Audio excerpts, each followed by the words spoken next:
ulang. Arif.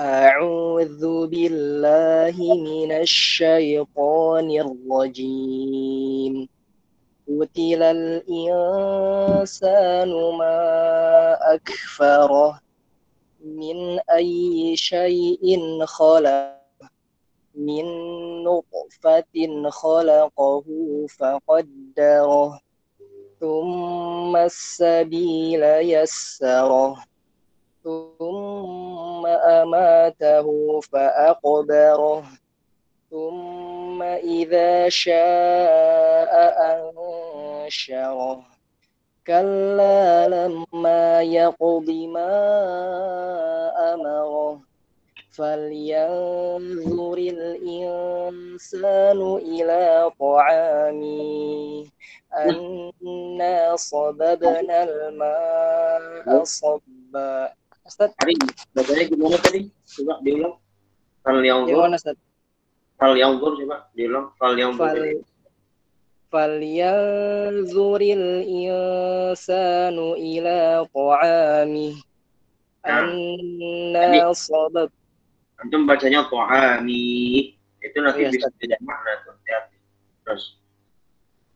أنا صببنا الماء صبا ثم شققنا الأرض شقا فأنبتنا فيها حبا وعنبا وقدبا وزيتونا وعنبا وقضبا وزيتونا ونخلا وحدائق غلبا وفاكهة وأبا متاعا لكم ولأنعامكم فإذا جاءت الصاخة.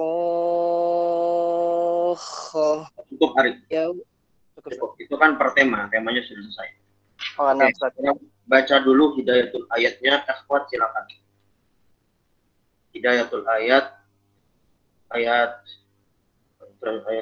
sampai 32. Situ coba hidayatul ayatnya mana? Ya, silakan Akhwat, ada yang mau ini baca?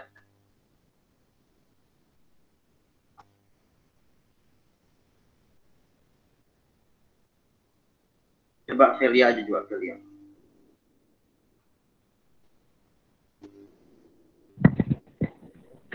Nah, Ustaz.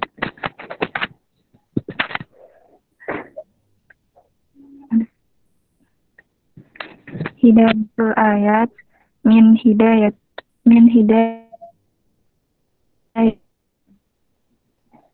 bayana bayani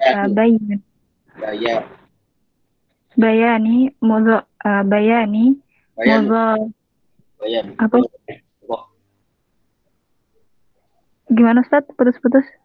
Itu mudhof itu. Bayanu mudhahiri. Bayanu madhahiri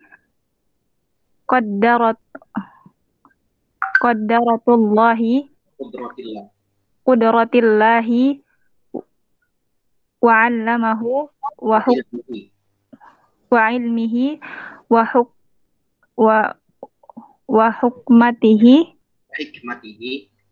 hikmatihi wa hiya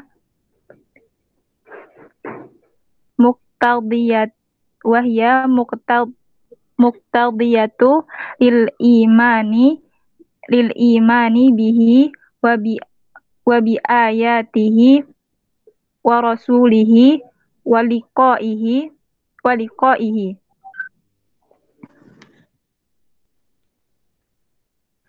al istidlalu bid'ati ala bid'ati ala bukan bid'ah, bisinati ala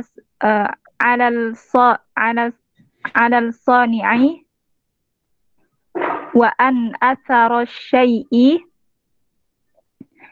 yadullu alaihi Wa anna itu wa anna. wa an asa oh ya wa an asara syai'i yadullu alaihi walidha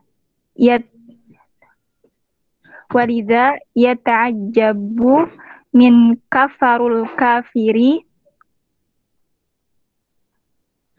bi rabbihi wa huwa khalaqahu wa razaqahu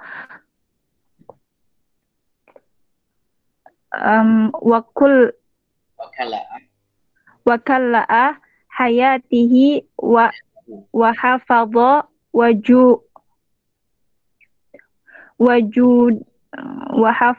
wajudahu ila ajalihi.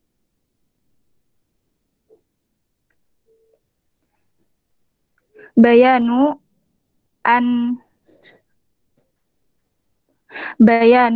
annal insana la yazalu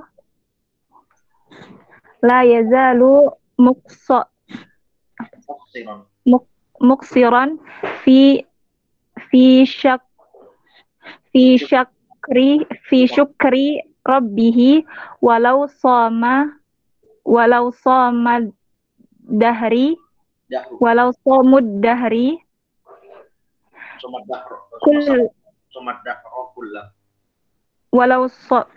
somad dahra kullahu wasala fi kulli lahzatin min lahzatihi.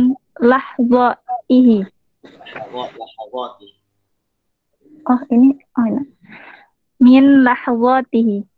Barakallahu fikum nanti dari kalian. Saya ingatkan ya, termasuk adab di dalam majelis ya. Saya memperhatikan selama majelis ya, harus supaya masuk. Saya sangat memperhatikan sekali. Jangan dikira saya ngajar, saya membiarkan begitu saja ya, antum dan antuna apa saya ketahui. Saya tahu ya. Jadi tadi kalau ada yang keluar, saya masih husnudzon mungkin masalah sinyal. Ya. Tapi kalau ternyata ada masalah tertentu keluar tanpa izin, ya nanti cukup Allah saja yang membalas atas adab yang buruk itu. Ya, jadi tolong dijaga adab ini. Kita majelis online melatih kejujuran, ya, melatih kejujuran di dalam majelis atau online ya. Ya, di sini Allah yang melihat antum ya. Mungkin saya nggak ngeliat antum sekarang, tapi Allah ngeliat antum ya. Jadi beberapa kali saya lihat, tapi saya masih husnuzon aja, mungkin sinyal. Tapi kadang-kadang kalau dikasih husnuzon terus, berarti malah ngil, ya malah istilahnya makin bubel lah, gitu kan. Makanya saya ingatkan ya, kalau ada urusan silahkan tapi izin, gitu. Jangan main live aja. Ya, saya peringatkan adab seperti ini. Karena nggak berkah, wallahi nggak berkah.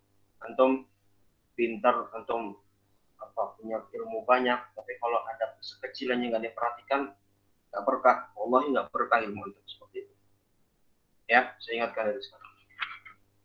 Yang kedua, saya berusaha melatih antum dan antuna untuk baca ya, kitab, ya, baca Quran ini, ya aplikasi dari belajar yang sudah dipelajari di bahasa Arab ataupun di Quran. Makanya saya tidak baca apa-apa. Ya, mungkin tadi masih banyak yang salah-salah, masih banyak yang ini. Justru semakin banyak salah, semakin banyak dikoreksi, itu tanda untuk menjadi kalian lebih baik lagi seperti itu ya. Jadi apa-apa, justru namanya belajar ya. Justru saya pengen kalian tuh aktif, bisa jadi lebih baik. Jadi, kalau saya terus yang baca, nanti saya doang yang bisa. Sementara kalian kan juga perlu bisa, kita perhatikan baca kitab, ya, baca Quran dengan baik. Baik, ya itu sedikit intermezzo. Baik, kita mulai. Bismillahirrahmanirrahim ya. Kita sudah masuk surat Abas. Ya, nyebutnya surat Abas ya, jangan Abasa. Bagusnya itu kita nyebut Abas. Ya, Abas ini bermuka masam. Ya, mungkin kemarin sudah disampaikan oleh Ustadz Zahid ya, ayat awal-awal itu ayat apa? Abas ini turun sebab kisah seorang sahabat Nabi Shallallahu Alaihi Wasallam bernama Abdullah bin Ummi Maktum, yang beliau ini seorang yang ummi, yaitu orang yang buta. Ya, orang yang buta, dia ingin datang kepada Nabi Shallallahu Alaihi Wasallam meminta petunjuk, meminta ujangan, meminta nasihat. Padahal memalingkan muka karena sedang sibuk menghadapi orang-orang kafir. Orang-orang kafir ketika itu sedang berdebat dengan Nabi, sedang berdiskusi dengan Nabi. Sementara ada orang buta datang kepada beliau ingin meminta nasihat. Tapi beliau malah terganggu olehnya. Oleh karenanya di situ Allah menegur, abasa wa tawalla an ja'ahul a'ma. Wa ma yudrika la'allahu yazakka ila akhir ayat. Ya, di situ Allah menegurkan yang bahwasanya nanti juga termasuk ya kita semua ya sebagai pendakwah. Ketika kita menerima seseorang yang ingin minta nasihat, kita jangan pandang orang itu dia orang buta, dia orang miskin, dia orang apa ya yang nggak ada apa ya yang di bawah kita, ini orang ini orang itu, jangan. Ya. Ketika ada orang yang meminta nasihat, ya, salah satu wasiat Nabi SAW, ketika ada orang yang ingin meminta nasihat kepada kita, maka kita sempurnakan nasihat kepada dia secukupnya apa ya jadi. Hanya banyak sekali ketika Rasulullah itu di beberapa hadis dia diminta nasihat, dikasih nasihat. Nah kebetulan aja kondisi itu ketika itu Rasulullah memang sedang gusar ya menghadapi orang-orang kafir, sedang sibuk menghadapi orang kafir. Kebetulan ada Ibnu Umi Maktum dan ketika itu beliau merasa terganggu dan di situ Allah menegur. Di sini juga ada faidah bahwa Nabi SAW memiliki sifat tabi'i manusia. Rasul bisa marah, Rasul bisa senang, Rasul bisa gembira, Rasul bisa salah seperti itu bermuka masam misalnya, Rasul bisa ya sifatnya manusiawi. Ya, jadi membantah bahwa Nabi SAW itu adalah orang malaikat ataupun hal lain. Ya, kata Rasulullah, "Ma ana illa basyarum mithlukum yuha ilayya annama ilahukum ilahu wahid." Rasul itu apa? Ya saya ini hanya manusia biasa. Bedanya saya dikasih wahyu. Itu sedikit murojaah dari mungkin ayat yang sebelumnya. Nah setelah membahas itu, Allah Subhanahu Wa Taala melanjutkan di dalam surat Abbas ayat 17. Qutilal insanu ma akfarah min ayyi syai'in khalaqah min nutfatin khalaqahu faqaddarah thumma as-sabila yassarah thumma amatahu fa'aqbarah thumma idza syaa'a ansyarah. Nah, situ dulu. Qutilal insanu ma akfarah. Bercelakalah manusia itu. Kutila di situ bukan terbunuh ya, tapi maksudnya celaka. Celakalah manusia itu. Kenapa mereka ingkar? Ma akfar. Ya, apa yang menyebabkan mereka ingkar? Ma di sini dalam bahasa Arab bisa masuk ke dalam ma ta'ajjubiyah. Ma ta'ajjubiyah. Artinya Allah ta'ajjub. Kok bisa sih orang itu, manusia itu ya kafir kepada Allah, ingkar kepada Allah. Padahal min ayyi syai'in khalaqah. Coba kalau dia dulu. Dari apa sih orang itu, manusia, kita semua nih, kita nih ada, ya itu dari apa sih kita diciptakan? Min ayyi syai'in khalaqah. Kok bisa ada orang, ada manusia, ya hamba Allah yang dia tiba-tiba kafir gitu loh. Ini salah satu ketakjuban Allah Subhanahu Wa Taala. Padahal dia nggak tahu, kocol dia mau merenungi dari mana dia diciptakan, ya kan? Min nutfatin khalaqahu faqaddar. Dia diciptakan dari nutfah. Nutfah itu apa? Sperma ya, air sperma. Khalaqahu faqaddar. Ya, bahwasanya manusia itu diciptakan dari air mani ya, atau sperma ya kita. Lalu diciptakanlah dari air mani itu ya dalam proses-prosesnya ya dari nutfah, lalu jadi alaqah, segumpal darah, lalu jadi mudghah, jadi segumpal daging. Lalu segumpal daging itu nanti apa? Mudghah faqasawna al-'idhama lahman. Lalu dibentuklah tulang, lalu tulang dibalut lagi dengan daging, lalu menjadilah lalu jadilah manusia yang sempurna. Dalam proses seperti itu, ya faqad darah. Lalu Allah berikan takdir. Tumas sabila yassarah. Dan ketika itu Allah punya yang memberikan kemudahan jalan baginya. Ya as-sabil ya. As-sabil kalau di situ di syarhul kalimat ya. As-sabil di situ maknanya adalah sabilul furuj min batni ummi.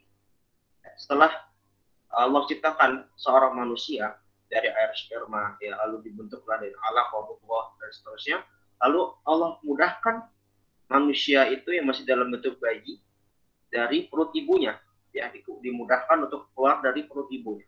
Tsumma amatahu fa'aqbara. Ketika keluar dari perut ibunya, maka dia akan menjadi manusia, ya kan? Jadi seorang bayi yang hidup di alam dunia, ya, dengan kadar waktu tertentu, ada umur 20 tahun, 30 tahun, 40 tahun, gitu kan. Lalu setelah dia hidup dari masa kecil, masa remaja, masa dewasa hingga masa tua, lalu dia meninggal, amatahu fa'aqbah. Kemudian setelah dia berikan kehidupan, dia diberikan apa? Masa untuk meninggal, untuk mati, ya. Fa'aqbah. Kemudian dikuburkan. Tsumma idza syaa ansyara. Kemudian setelah itu kami bangkitkan, ya. Idza syaa ansyara itu maksudnya adalah kami bangkitkan. Kami hidupkan kembali, ya, untuk masuk ke alam kebangkitan, ya. Kemarin saya sempat sampaikan di An-Naba itu, ya, 4 alam manusia, ya. Pertama alam rahim, yang kedua alam dunia, yang ketiga alam kubur, ya. Keempat adalah alam akhirat, ya, seperti itu. Mana ada sedikit ralat, ya, untuk saya kalau salah menyamakan alam kubur dengan alam akhirat, itu dibedakan. Ada 4 alam itu kita lalui dengan fase tersebut, melalui fase tersebut. Kalla lamma yaqdi ma amara. Tidak, kalau kalla ini maksudnya sekali-kali tidak. Sesungguhnya dia itu, ya, orang-orang kafir itu belum menunaikan apa yang jadi perintah mereka. Apa yang diperintahkan kepada manusia untuk berbuat taat, ya, dan juga menjauhi maksiat, gitu kan. Melaksanakan kewajiban-kewajiban yang Allah lakukan, yang Allah perintahkan kepada manusia, dan menjauhi larangan-larangan. Nah, di sini Allah Subhanahu wa taala mengajak manusia. Bukan hanya manusia ini sini, manusia sebagai makhluk, ya. Bukan sebagai seorang muslim atau seorang yang kafir ataupun lainnya, tidak. Tapi cobalah seorang manusia itu merenung, gitu loh. Kok bisa, gitu kan? Dari ayat 17 sampai ayat 23 tadi. Kok bisa, ya? Ada manusia itu kafir, ya? Atau manusia mengingkari keberadaan Allah. Sementara dia nggak berpikir gimana dia dulu diciptakan.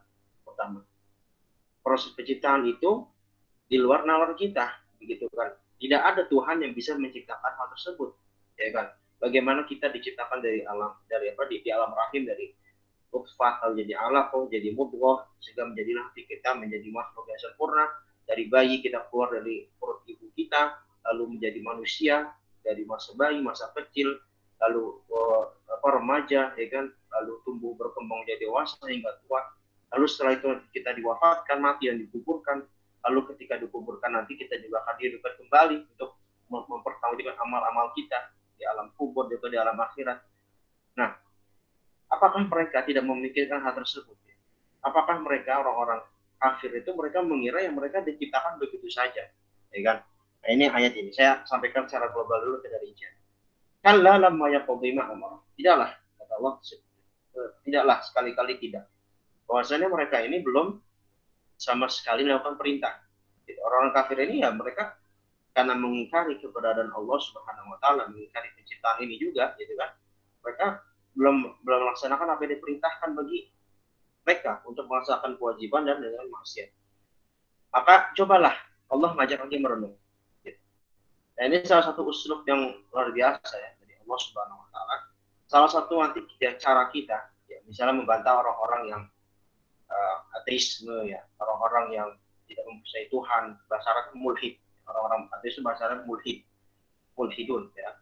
Mereka mungkin kalau diajak bicara dalil, ya, bicara Quran, bicara hadis, itu mungkin mereka sulit, ya, karena mereka mendahulukan dalil logika, ya. Mereka mendahulukan dalil logika, mendahulukan nalar, mendahulukan sesuatu yang sifatnya alami, ya, bukan yang abstrak. Sementara menurut mereka kan ketuhanan itu abstrak, ya. Tuhan itu di mana tidak ada. Eksistensi Tuhan juga masih dipertanyakan oleh orang-orang yang mempelajari hal ilmu-ilmu tersebut, gitu. Nah, salah satu usul yang baik apa? Kita coba sampaikan mereka. Ya. Kita sampaikan tentang ciptaan Allah. Kita sampaikan, Anda ini berasal dari mana sih? Kok tiba-tiba Anda bisa menjadi seorang manusia? Nah, bisa pakai dalil Abbas, bisa pakai dalil dari surat Abbas ini. Dari ayat 17 sampai nanti ayat ke 32 tadi. Nah, tadi setelah diciptakan penciptaan manusia, lalu Allah Subhanahu wa taala juga mengatakan, coba kalau tadi Anda belum percaya dengan penciptaan Anda sebagai manusia, maka coba perhatikan ke alam sekitar.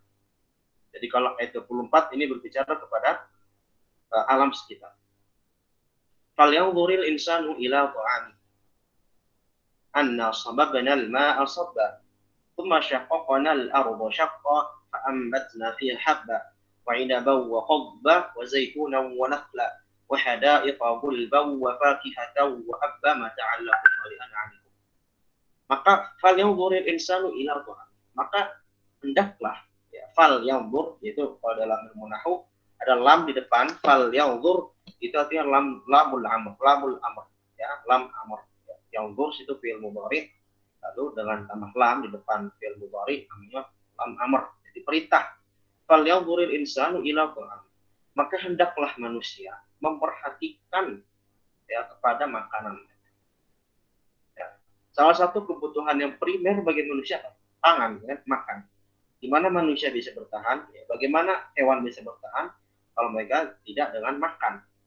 Kita ada kebutuhan pangan, ada kebutuhan papan, tempat tinggal, ada kebutuhan sandang, pakaian. Nah, di sini Allah Subhanahu wa taala mengajak orang-orang kafir. Jadi kamu kalau masih belum percaya dengan proses penciptaan kamu menjadi manusia, coba kamu perhatikan ke alam sekitar. Yang paling mudah coba pada makanan kamu. Anna sababna al-ma'a sabba. Kamilah yang menurunkan air itu secara bercucuran. Itu air hujan maksudnya ya. Ya maksudnya kami menurunkan air hujan dari langit secara bercucuran.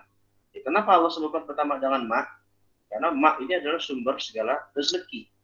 Ya air ya, bagi suatu sumber makanan yang paling pokok bagi manusia adalah air ya. Kalau kita makan, kita nggak makan 2-3 hari masih mending, tapi kalau kita nggak minum ya sehari aja mungkin kita akan dehidrasi, akan bermasalah tubuh kita.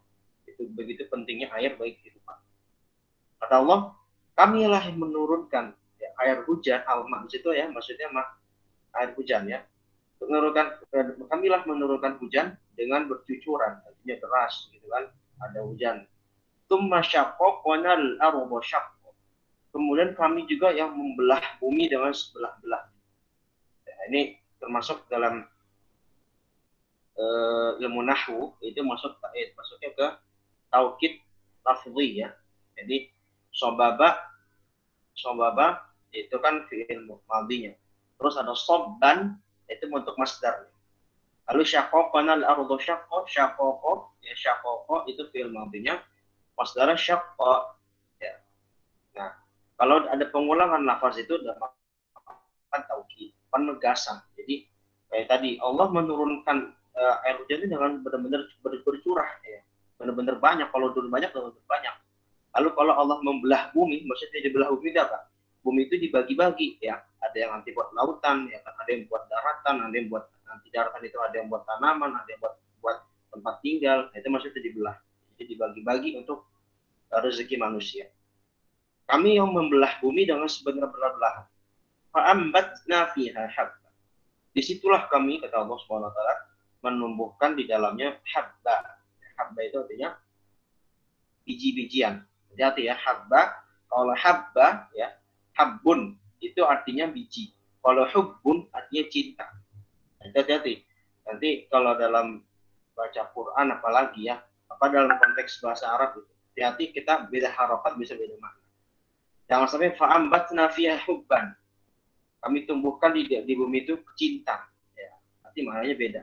Jadi habba itu biji. Kalau hubbun ya, itu cinta. Beda sedikit. Nah, kata Allah SWT itu kami tumbuhkan biji-bijian ya sebagai bibit dari tanaman-tanaman yang ada.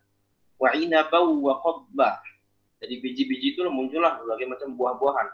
Contohnya apa? Buah anggur, inab. Inab itu adalah buah anggur. Ya, mufrad. Jamaknya a'nab. Wa qadba dan juga sayur-sayuran. Wa zaituna wa nakhla. Kami juga tumbuhkan buah zaitun dan juga nakhla atau korma. Kenapa Allah sebutkan yang pertama kali rezeki yang disebutkan adalah buah-buahan dan sayur-sayuran? Karena inilah makanan yang ya tentunya kalau anak-anak kesehatan pasti paham. Ini adalah buah-buah yang paling sehat, makanan yang paling sehat bagi manusia. Ya, sumber gizi, ya, sumber vitamin, ya kan, buah-buahan sehat. Allah nggak bilang ya di apa sini kami tumbuhkan di situ ada risol, ya kan, ada bakwan gitu kan. Rezeki buat manusia dikasih juga tahu isi gitu, nggak ada kan. Bukan gorengan gitu. Ini gorengan itu kan makanan orang Indonesia, tapi secara umum ya, makanan utama kita itu adalah buah-buahan dan sayur-sayuran. Makanya Allah SWT memberikan rezeki yang paling utama adalah buah-buahan dan sayur-sayuran. Begitu pula nanti makanan-makanan di surga itu adalah makanan-makanan buah-buahan dan sayur-sayuran. Gitu. Nah, makanya Allah sebutkan rezeki yang paling pertama adalah dalam makanan adalah buah-buahan dan sayur-sayuran. Pertama tadi ingat buah anggur. Ini termasuk juga kalau kita menemukan nama-nama buah di Al-Quran, itu biasanya dengan buah-buah memang disunahkan kita konsumsi. Ya, buah yang disunahkan untuk dikonsumsi. Karena dia disebut dalam Al-Quran, nanti juga rinciannya ada di hadits Nabi Shallallahu Alaihi Wasallam. Disebut dalam Al-Quran karena punya fadilah tertentu, gitu kan. Apalagi kalau dinamakan buah-buah surga. Buah-buah dalam Al-Quran contohnya apa tadi? Ingat, buah ya. Anggur. Selama anggur tidak dijadikan miras ya tidak masalah ya. Yang masalah ketika dikonsumsi menjadi minuman keras, dicampur dengan ini itu jadi masalah. Tapi secara umum anggur itu buah yang baik, ya kan.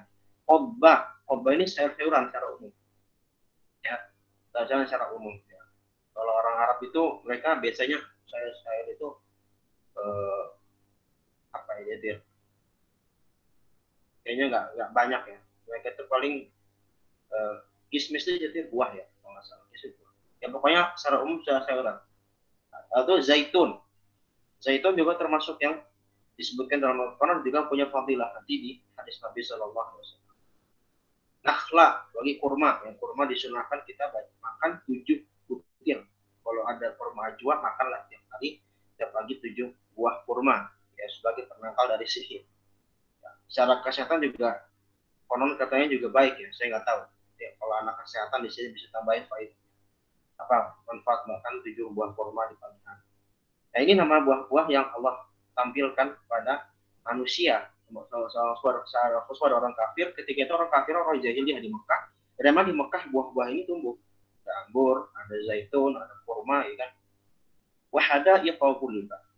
Dan juga Allah Subhanahu Wa Taala memberikan apa? Hadaik jamak dari hadikoh, yaitu kebun-kebun yang rindang. Bulba itu rindang. Jadi Allah kasihlah ya di bumi itu banyak kebun-kebun ya.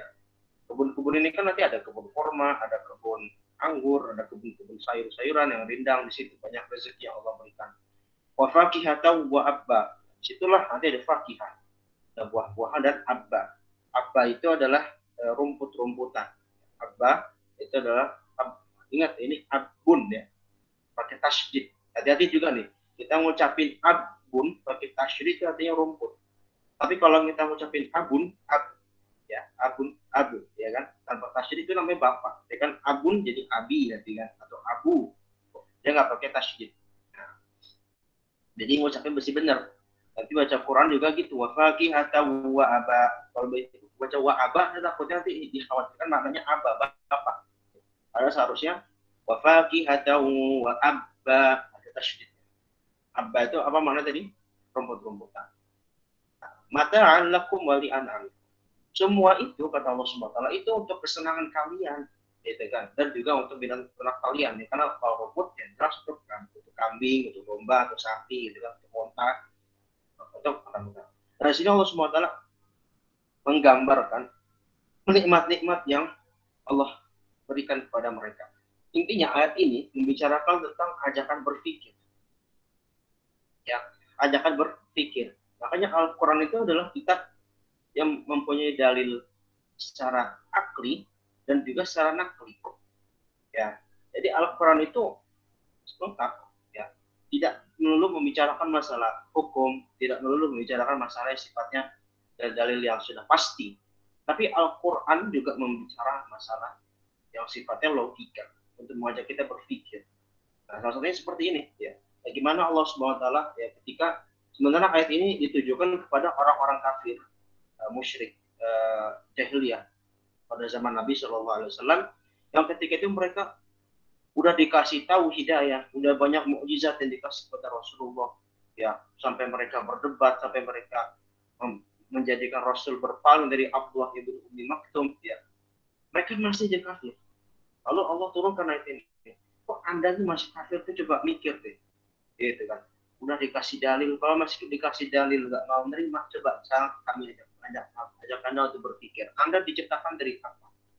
Lalu bagaimana makanan yang Anda makan? Nah, seperti itu. Jadi itu salah satu uslub dakwah juga yang baik untuk kita dalam keseharian. Itu. Kalau kita teman yang seperti itu, ya mungkin tidak langsung kita ajak untuk merenungi dalil-dalil Quran Sunnah, karena mereka mungkin belum sampai nalar. Tapi kita ajaklah melihat.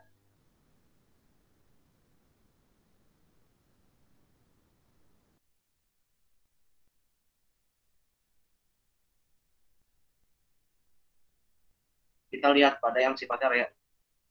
Mereka seperti itu. Baik, langsung ke hidayatul ayat.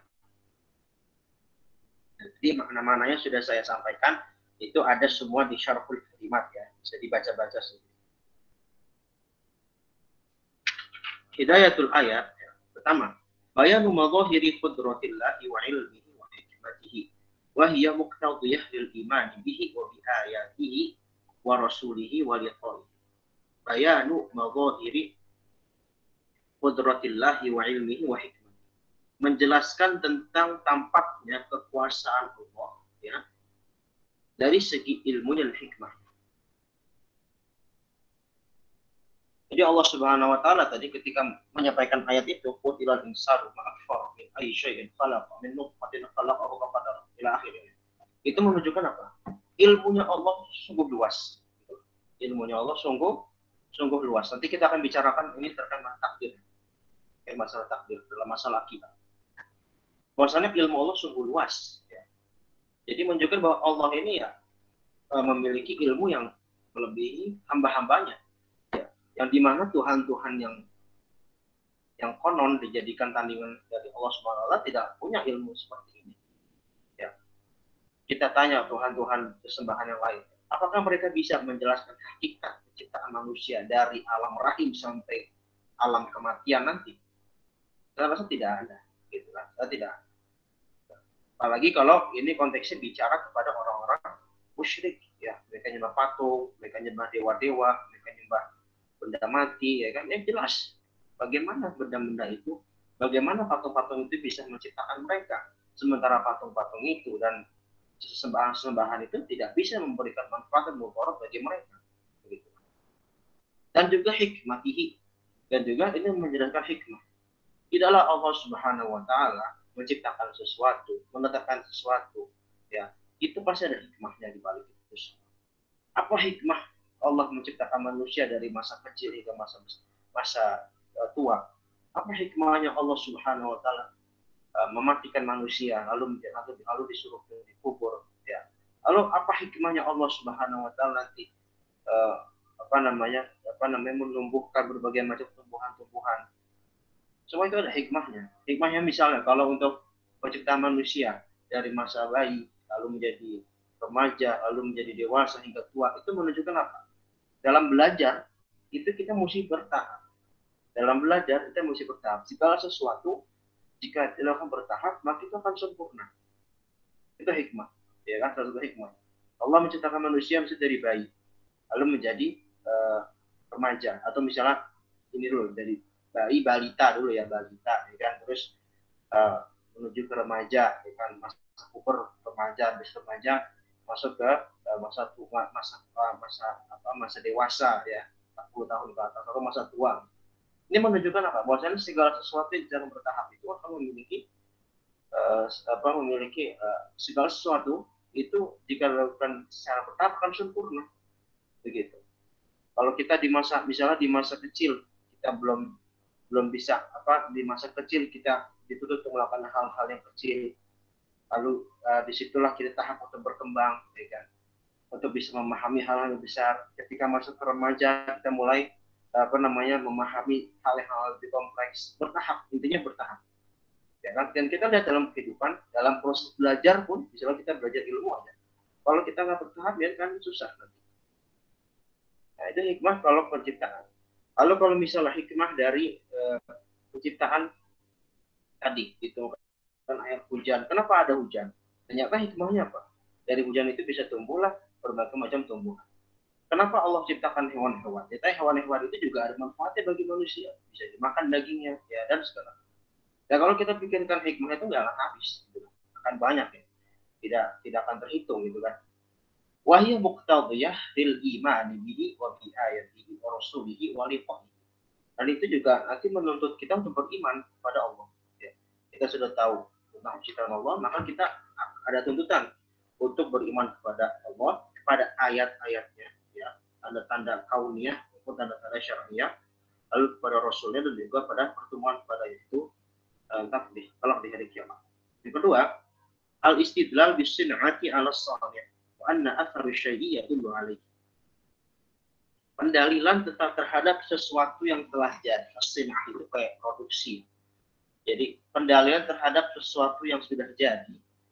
Bahasa enak apa ya? Bukan produksi. Sesuatu yang fisik, sesuatu yang sudah terjadi terhadap yang membuatnya. Jadi misalnya kita ingin memberikan petunjuk, Allah tuh ada. Kita nggak harus langsung begini kalau kita tunjuk kepada orang-orang ateis misalnya, orang yang tidak beriman kepada Tuhan. Kita jangan langsung tunjuk Allah. Kita langsung aja tunjuk dengan sin'ah. Sin'ah itu ciptaan-ciptaannya. Ya, atau hal-hal fisik yang terjadi karena adanya. Nah, itu maksudnya.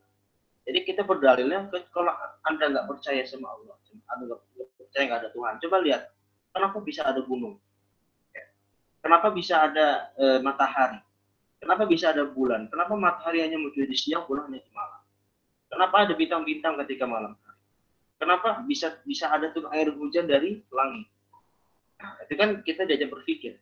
Nah, itu namanya kita berdalil dengan sin'ah al-salih. Jadi berdalil dengan sesuatu yang fisik apa saya sih, berdalil dengan sesuatu yang sudah nyata, sesuatu yang sudah wujud dari yang karena sebab ada yang menjadikannya. Bikin istilah bahasa yang kadang bikin bahasa ininya saya tapi gitulah kita selalu paham ya. Jadi kita kalau pengen ngasih logika ke orang yang nggak paham Tuhan atau nggak tahu Tuhan begitu. Coba Anda lihat misalnya sekeliling Anda ada berbagai macam hewan, ya, ada berbagai macam tanda-tanda kekuasaan di muka bumi ini. Siapa yang ciptakan? Ya, emang nggak ada yang ciptakan tiba-tiba gitu aja.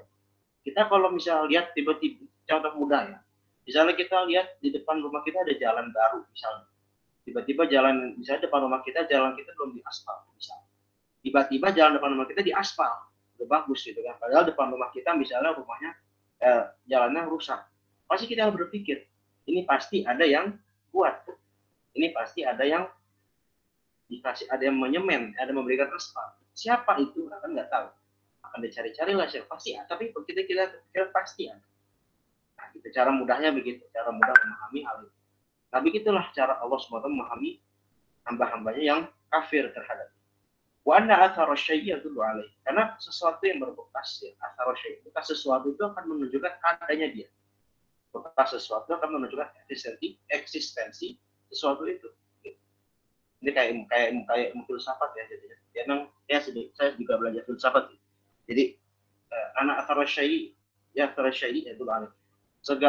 Bekas sesuatu itu menunjukkan eksistensi sesuatu tersebut. Nah, gitulah.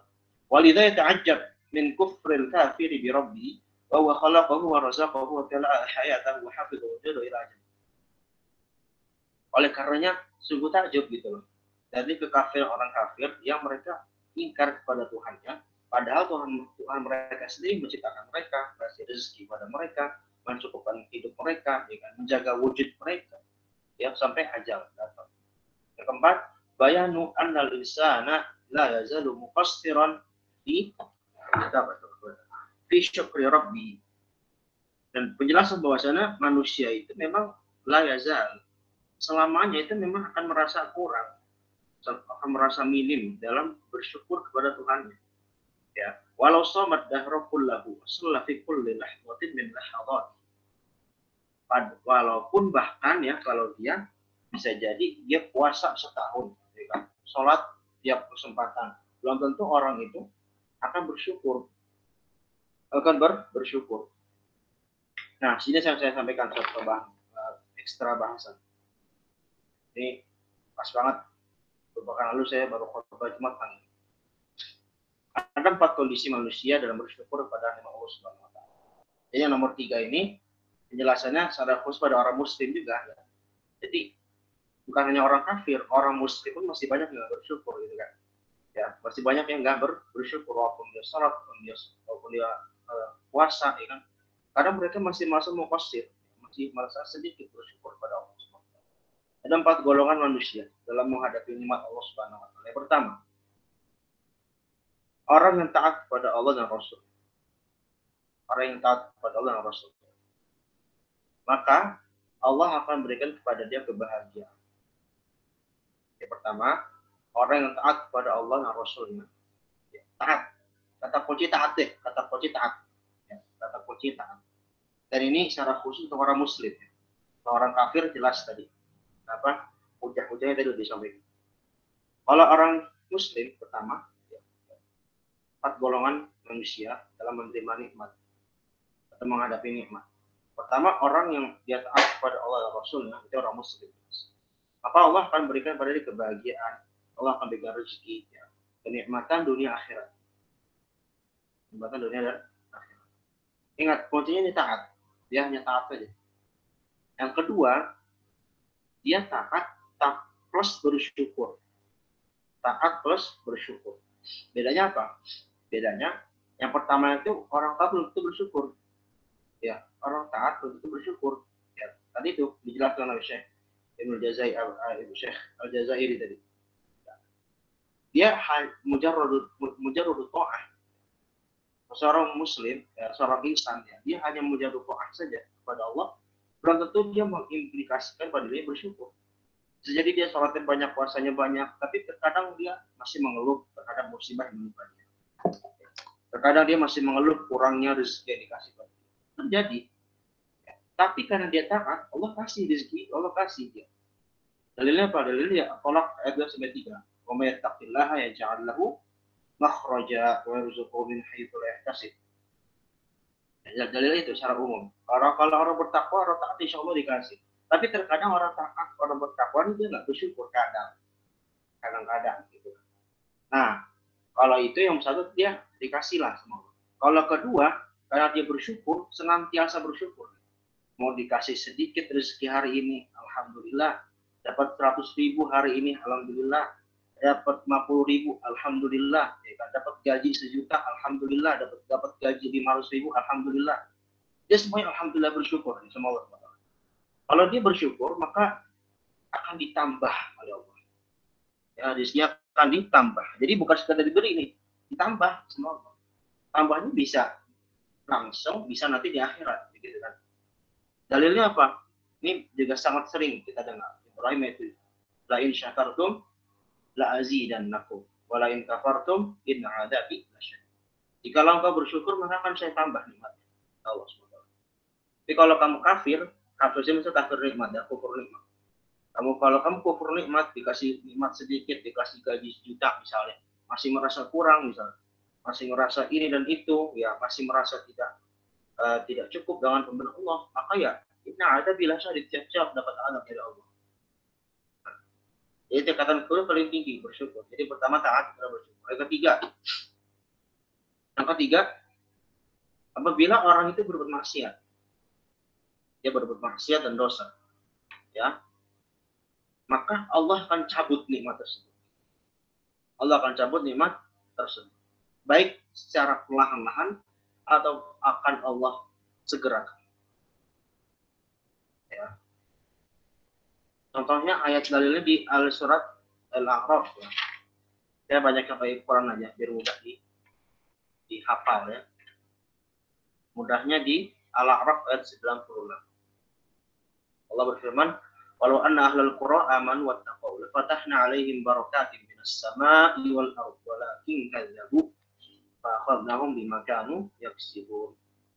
Kalau seandainya penduduk negeri itu beriman dan bertakwa, lafatahna 'alaihim barakatin minas sama'i wal ardi, maka kami akan bukakan bagi mereka keberkahan dari pintu langit dan bumi. Walakin kadzabu, tapi mereka itu mendustakan Rasul.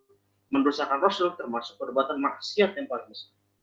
Fa'akhadnahum bima kanu yaksibun, maka kami akan siksa mereka atas perbuatan yang mereka lakukan. Dan itu terjadi.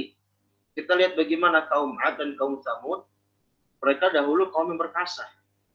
Ya, bangunan-bangunan mereka megah. Kalau antum pengen lihat bekas peninggalan kaum Ad, kaum Tsamud, ya, Kaum Tsamud itu peninggalan di Arab Saudi sekarang, tepatnya di kota Madain Saleh. Cek aja di Google, Madain Saleh. Itu bangunan-bangunan mereka walaupun masih dari kayu, tapi itu mungkin zaman dulu udah kayak hotel bintang 5. Ya, bangunan besar. Mereka dikasih keperkasaan badan, bisa bangun bangunan tinggi, ya kan. Itu nikmat yang Allah kasih. Mereka bertakwa, mereka taat sama Allah.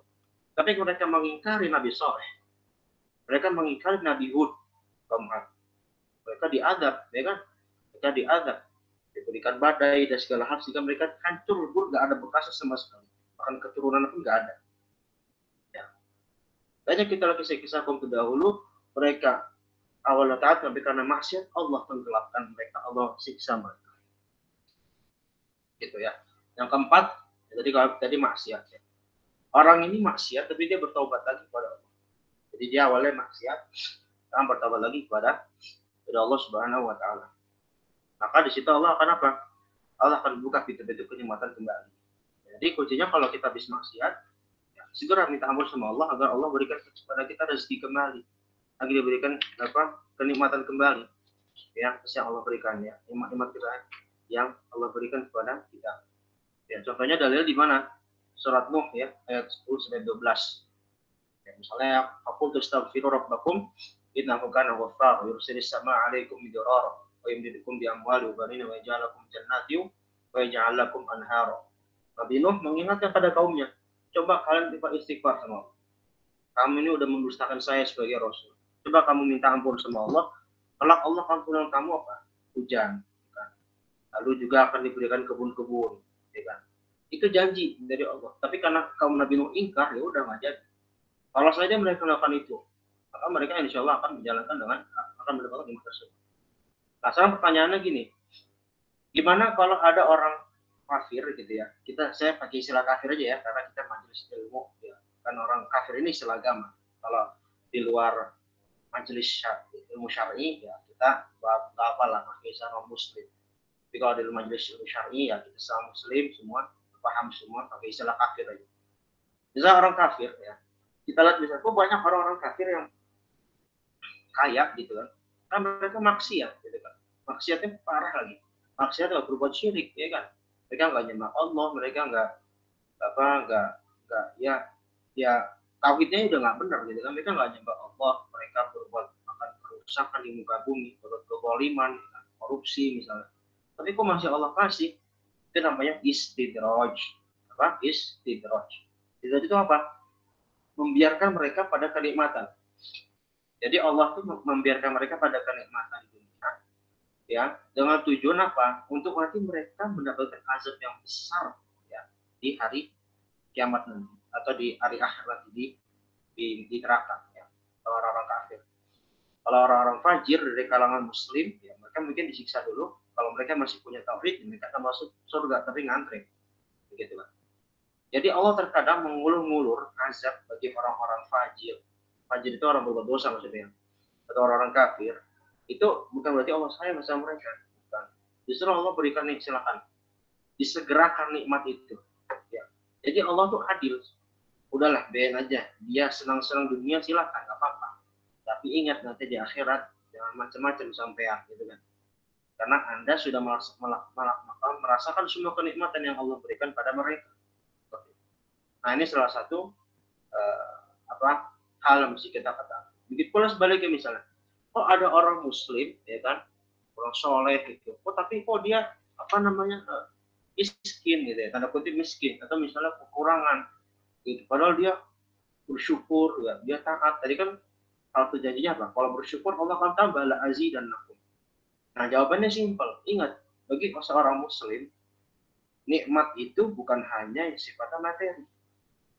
Antum ngaji ilmu syar'i, bisa ngaji ilmu syar'i. Antum bisa hafal Quran. Antum bisa berteman dengan orang-orang soleh, itu kenikmatan. Ya, kenikmatan yang nggak ada bandingannya. Begitu. Ya.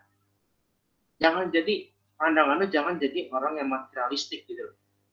Ya. Jadi mungkin dia emang secara materi miskin ya. Hartanya mungkin nggak seberapa ya. Nggak punya mobil, nggak punya motor, kemana-mana jalan kaki misalnya. Tapi dia punya satu kekayaan yang nggak ada pada semua orang, itu keqanaah. hatinya merasa cukup. Itu adalah rezeki yang Allah kasih.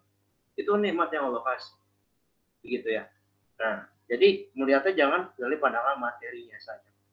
Tapi nanti ingat kelak Allah Subhanahu wa taala di surganya nanti bagi orang-orang yang soleh ini yang mungkin telah kekurangan di dunia akan diberikan balasan yang besar gitu di surga kelak. Ya seperti itu. Jadi ini tadi yang saya sampaikan tadi 4 golongan tadi itu secara umum gitu ya. Dalam realitanya nggak semuanya seperti itu. Kenapa? Karena terkadang Allah janji Allah itu terkadang Allah segerakan, terkadang Allah ulur ya. Tapi ada hikmahnya di situ semua. Jadi semua tindakan Allah itu ada hikmah. Tidak bukan berarti Allah melakukan ini tidak ada hikmahnya. Seperti itu. Baik. Oh ya, terkait tadi masalah takdir. Ini mungkin cukup sampai sini aja ya. Karena ayat saja nanti di depan sama ustaz lainnya.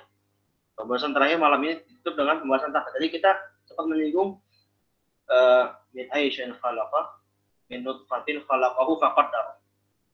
Kata Allah Subhanahu wa taala dalam penciptaan manusia, Allah menciptakan manusia dari min nutfah. Nutfah itu apa? Air mani, sperma gitu ya. Lalu faqaddar. Allah memberikan takdir. Nah, mungkin antum sudah belajar di akidah ya, tapi saya ngapa sedikit meroja. Takdir dalam pemahaman kita ada dua. Pertama, pembagiannya tingkatan keimanan kita kepada takdir, kepada Allah dan qadar. Yang kedua, macam-macam takdir. Macam-macam takdir.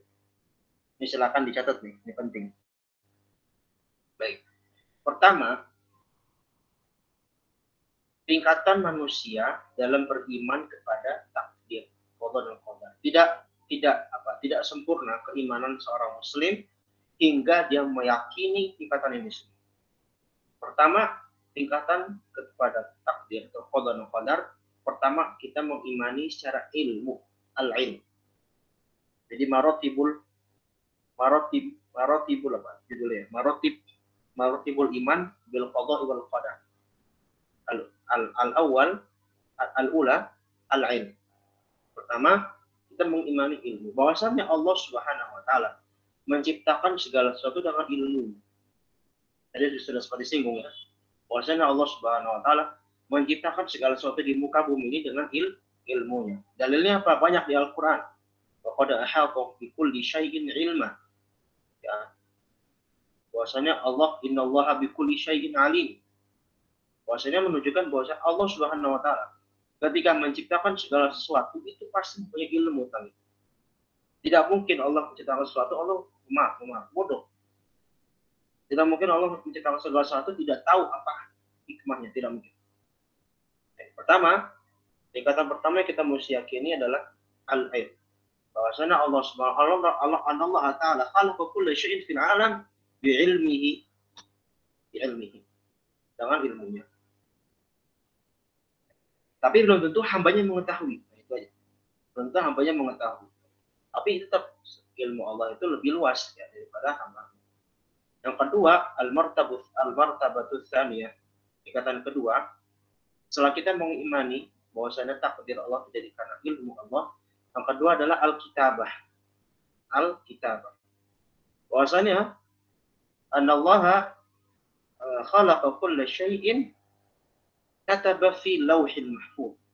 Bahwasanya Allah Subhanahu wa taala menciptakan segala sesuatu itu telah dicatat di lauhul mahfuz. Artinya ini rinciannya di macam-macam takdir. Segala sesuatu yang terjadi, musibah, nikmat, ya, segala hal lainnya telah Allah catat di lauhul mahfuz. Kita mesti yakin bahwasanya Allah sudah mencatat itu semua. Ya, buku ya istilahnya buku catatan amal, ya, buku catatan takdir itu sudah Allah catat semua di lauhul mahfuz. Kita mesti yakin al-kitabah cara penulisan. Jadi mesti itu sudah ditulis gitu.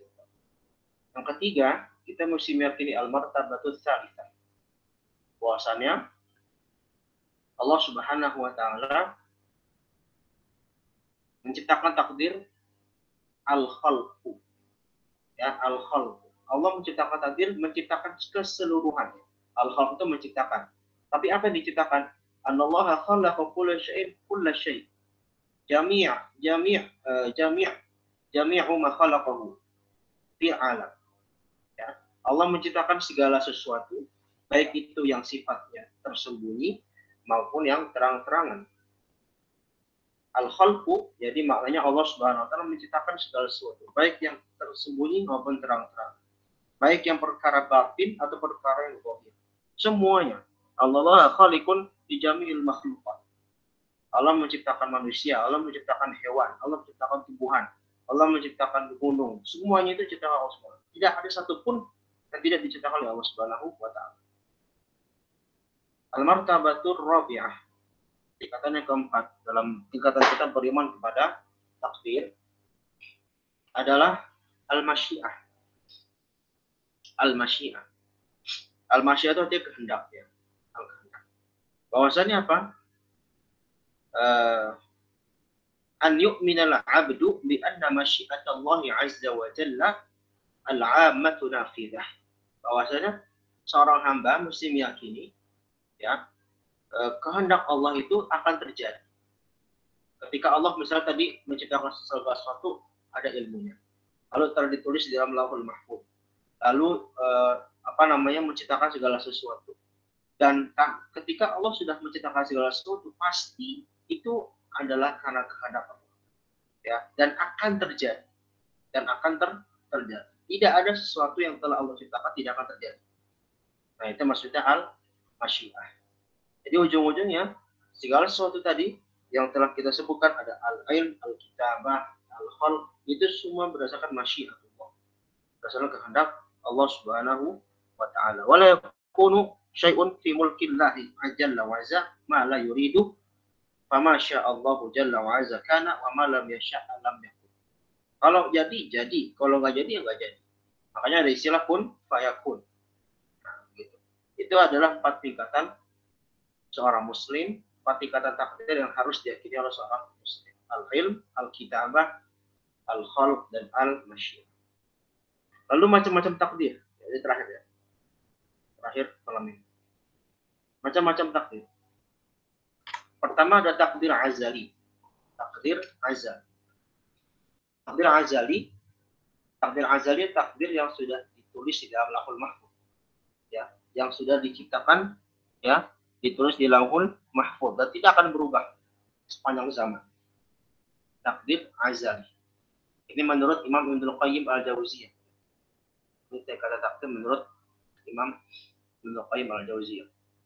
Sama al-azali, takdir al-azali. Takdir yang sudah diciptakan ya, kita nggak bisa ngitung berapa tahun sebelum kita ada ya. Jelas sudah lama lah ya, sebelum adanya bumi, langit dan bumi, Allah sudah ciptakan di Lauhul Mahfuz dan tidak akan berubah selama. Yang kedua, ada takdir azali umri. Ada takdir umri. Takdir umri itu takdir yang terjadi seumur hidup. Ya. Yang terjadi seumur hidup. Dan takdir umri ini ditetapkan di mana? Di alam rahim. Ya. Sebagaimana hadis riwayat Bukhari Muslim, Arba'in nomor 4 ya. Hadis dari Abdullah bin Mas'ud. Bahwa Rasulullah bersabda, situ ketika di alam rahim,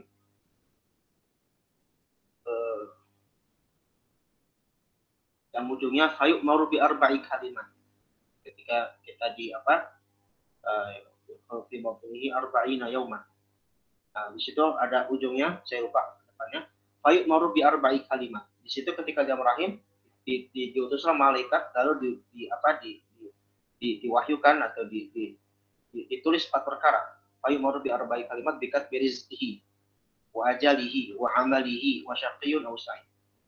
Ditulis rezekinya, ajalnya, lalu amalnya, celaka atau dia beruntung. Maksudnya kalau celaka masuk neraka kah, beruntung masuk surga kah, seperti itu. Akhir-akhir. Nah, itu takdir umri. Nah, takdir umri itu takdir yang akan terjadi semua di dunia dan ditentukan di alam rahim. Yang ketiga takdir sanawi.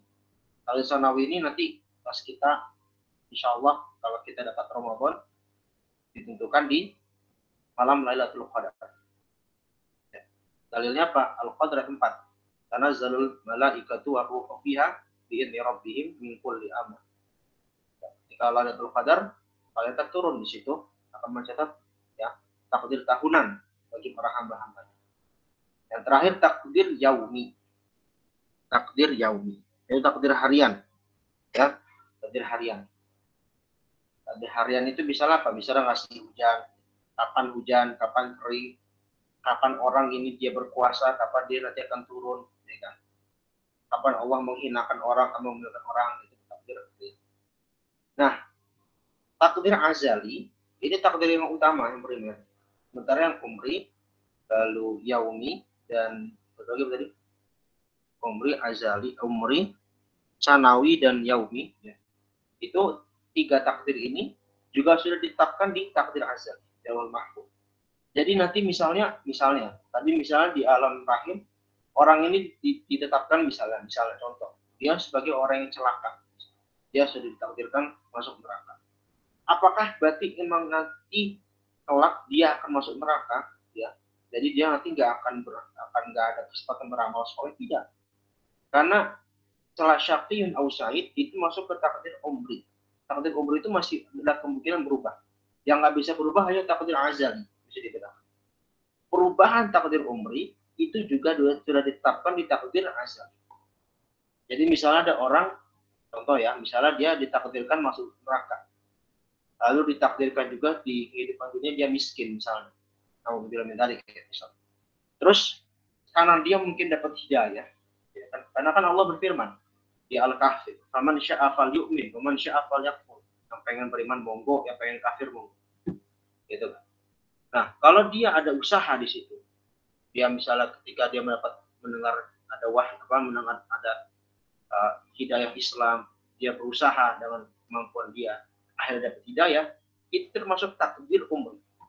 Jadi dia walaupun dia ditetapkan celaka, tapi tiba-tiba dia bisa menjadi orang soleh, itu juga perubahan itu juga termasuk takdir yang diberikan oleh Allah Subhanahu wa Ta'ala. Nah, masalahnya kita kan nggak tahu takdir kita gimana. Oleh karenanya, atau ketika Rasulullah ditanya oleh para sahabatnya, ya Rasulullah, kalau takdir sudah ditentukan oleh Allah, buat apa kita beramal? Buat apa kita beramal? Kata Rasulullah apa? Kullun yasarun lima khuliqa. Setiap kita dimudahkan, ya, sesuai dengan apa yang telah diciptakan. Kalau kita insya Allah semua kita yang ada di sini ditakdirkan baik oleh Allah Subhanahu wa Ta'ala. Kita akan dimudahkan oleh Allah Subhanahu wa Ta'ala. Ya, seperti itu. Makanya kita berharap sama Allah Subhanahu wa Ta'ala, ya, yang takdir-takdir sifatnya rizki, lalu hidayah, itu selalu memohon kepada Allah kan. Makanya tidak ada sia-sia kita minta doa, ya Allah berikan saya istiqomah, tidak ada sia-sia. Karena doa kita pun juga takdir, doa kita pun juga takdir. Nah, seperti itu. Nah, memang permasalahan takdir itu pelik sekali ya, dan banyak orang yang salah paham terhadapnya, sehingga adalah muncul golongan-golongan yang menyimpang seperti Jabariyah, Qadariyah, ya kan, yang mereka mengingkari takdir, ya. Sehingga sebagai seorang muslim yang berakidah Ahlussunnah wal Jamaah mesti mengimani takdir ini dengan baik. Nah, takdir yang saya sampaikan tadi itu adalah takdir menurut Ahlussunnah wal Jamaah, baik dari segi maratibul iman bil qada wal qadar, al-ilm al-kitabah, al-masyiah, dan juga tadi yang takdir azali, umri, ya, umri sanawi, dan takdir azali, umri sanawi, dan yaumi. Itu semua takdir Ahlussunnah wal Jamaah. Adapun firqah-firqah lain seperti Jabariyah, Qadariyah, mereka tidak demikian. Semoga Allah SWT memudahkan kita, memberikan kita takdir yang baik, yang memberikan kita kesabaran, memberikan kita istiqomah terhadap semua ketetapan Allah Subhanahu wa Ta'ala. Semoga Allah Subhanahu wa Ta'ala memberikan kita nikmat berupa syukur kepada Allah Subhanahu wa Ta'ala, dan semoga Allah Subhanahu wa Ta'ala menjadikan kita orang-orang yang tidak termasuk golongan orang-orang yang mengingkari nikmat Allah yang ada di dalam ayat yang tadi kita bahas tadi. Baik, itu saja mungkin. Alhamdulillah selesai. Lebih sedikit akan sambil diskusikan, saya tutup dulu dengan doa kafarat, lalu saya presensi dulu ya.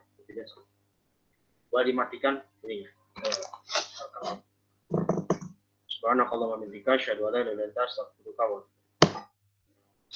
Yang kedua dulu ya, sebentar.